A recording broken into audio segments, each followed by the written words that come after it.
Today I'm taking a look at 3 Days of the Condor, which is a spy movie from the mid-70s, which features a female photographer in it. And I love photography and I love spy movies, so this is sort of the perfect combination for me. And I remembered watching this a couple times in earlier years, and I tracked it down to watch it again.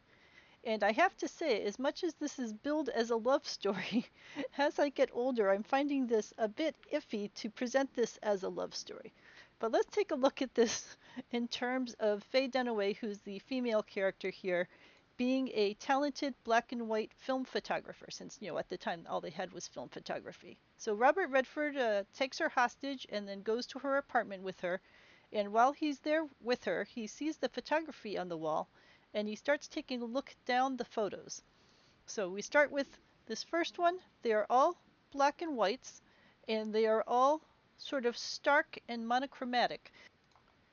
He says, lonely pictures. She says, so? He says, you're funny. You take pictures of empty streets and trees with no leaves on them. And she gets defensive and says, it's winter. And he says, not quite winter. They look like November. Not autumn, not winter. In between. I like them. And she sort of warms up a little and says, thanks. So this is supposed to be a showing that he's intelligent and that sensitive and interested in her photography, which maybe nobody up until now has been. And these pictures are pictures that I like immensely. So I really like, the composition of these. And I wish I did some hunting. I wish they would tell us who actually took the pictures, because I don't think Faye Dunaway took the images in this. But I like that they have her as an insightful, talented photographer and not just doing flowers and traditional things, we'll say, but pictures that have some beauty and starkness to them and help illustrate what kind of a person she is. So the reason he's here is that he's kidnapped her to have somewhere to hide out while he figures out what to do next in his spy situation. But he's only known her for a few hours and had her tied up in her room, and then he tells her that he needs to have sex with her because it'll help him relax. And she's a hostage, and he has a gun. And then he starts kissing her, and he unties her so that she can have sex with him. And during the sex scene, they keep flashing to her lonely images as if this is somehow romantic.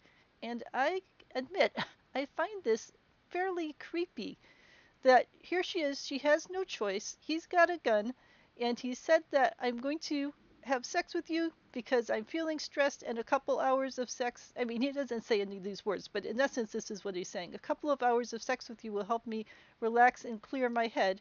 And what is she going to say to this armed man who had previously tied her up and held her hostage in her own apartment and could kill her? He could rape her and kill her. And he, in fact, talked about rape earlier, both to his secretary, the building secretary in the CIA place. They talked about rape, and he talked about it with her. So it's not like the word rape hasn't been mentioned twice already in this movie.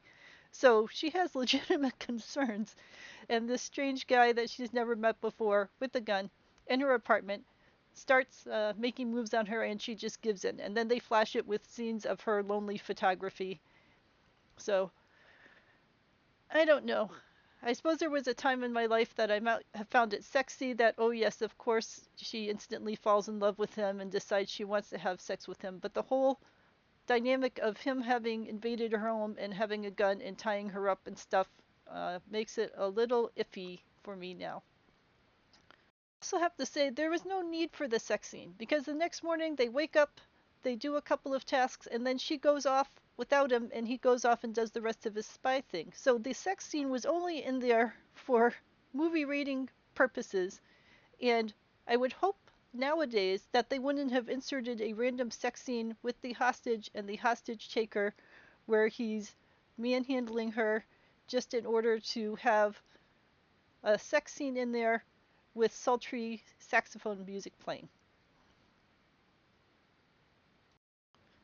Okay, so to summarize, I adore the Faye Dunaway character, and she got all sorts of nominations for awards because of her role in this. And I love the photography they had for her. It was really powerful photography, and I'd love to know who actually took the pictures and was behind all of that.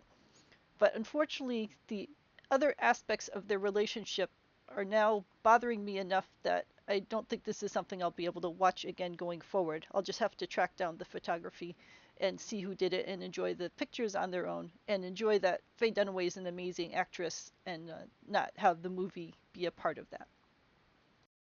So let me know if you have any questions and comments, and if you know who the photographer is, definitely let me know that because I am very eager to find that out. Thank you.